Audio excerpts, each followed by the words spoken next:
یہ ہمارے من کی نہ کی. کچھ لوگ کہیں گے بھی کہ تم نے ہمارے من کی نہ کی, تم ڈی جے نہیں بجائے, تم نے تقریر کرا دی. آگ لگے تیرے من کو.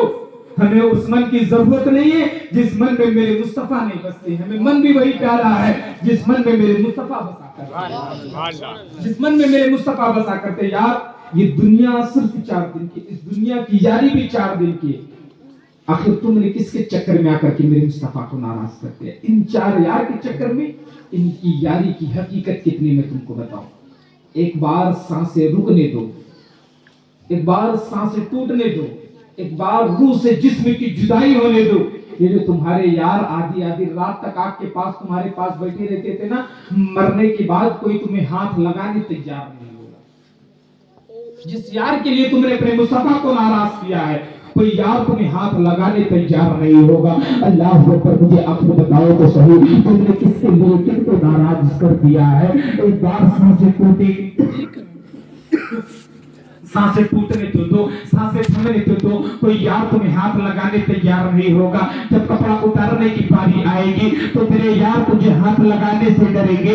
اللہ اکبر. میں نے یہاں تک دیکھا ہے کہ تمہارے یار نہلانے کے بعد تمہارے کپڑے کو نالی میں ایسے 2 انگلی سے پکڑ کر کے نالی میں ڈال رہے ہیں, کوئی لکڑی کے سہارے پکڑ کر کے نالی میں ڈال رہا ہے. یار آگے بتاؤ تو صحیح, تم نے کن کے لیے کن کو ناراض کر دیا ہے؟ کوئی یار تمہیں چھونے تیار نہیں ہوگا, کوئی یار تمہارے پاس آنے تیار نہیں ہوگا. اور خدا کی قسم جب تمہیں قبر میں اتارنے کی باری آئے گی, آواز دیا جاتا ہے کہاں ہے چچا, کہاں ہے تاؤ. اللہ اکبر. وہ یار وہاں پر موجود ہوگی لیکن کوئی یار تمہیں قبر میں اتارنے تیار نہیں ہوگا. اللہ اکبر. آگے مجھے بتا تو صحیح, تم نے کن کے لیے اور کن کو ناراض کر دیا ہے؟ اللہ اکبر. مجھے معلوم ہے میری باتیں کڑوی ہیں, بات بری لگ رہی ہے نا, بات بری لگنی چاہیے, بات کڑوی لگنی چاہیے, کیونکہ دوا جتنی زیادہ کڑوی ہوتی ہے اثر اتنا زیادہ کیا کرتا ہے. میری تقریر دبے یار کو بے چین کرتی ہے.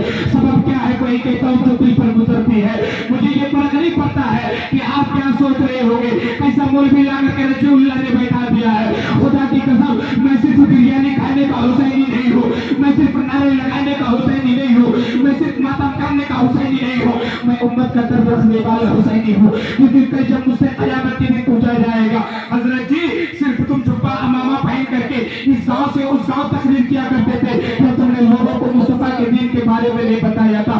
اگر میں بتایا رہوں گا, آج کی تاریخ مصطفیٰ, آج کی تاریخ اللہ کے بارگاہ میں کھلواؤں گا اور سینہ تان کر کہوں گا آقا میں نے تو ان سے کہا تھا لیکن انہوں نے عمل نہیں کیا ہے. پھر وہ آپ جانو, آپ کا اعمال جانے.